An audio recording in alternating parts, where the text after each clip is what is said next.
Awit 111, 173 hanggang 176.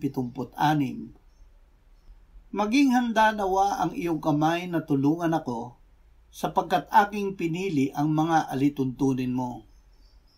O Panginoon, ang iyong pagliligtas ay aking kinasasabikan, at ang iyong kautusan ay aking kasiyahan.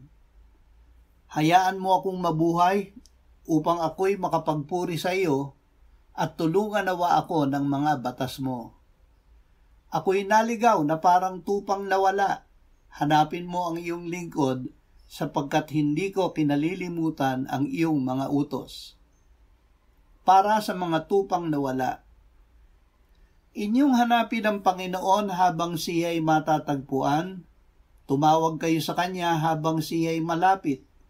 Lisanin ng masama ang kanyang lakad, at ng liko ang kanyang mga pag-iisip. At manumbalik siya sa Panginoon, at kanyang kaaawaan siya, at sa aming Diyos, sapagkat siya'y magpapatawad ng sagana.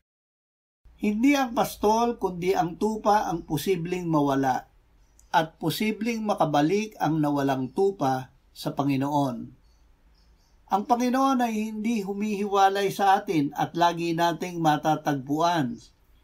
Makakatawag tayo sa Kanya dahil siya ay malapit. Ang ating panalangin ng paghanap at paglapit sa Diyos ay tiyak na Kanyang tutugunin.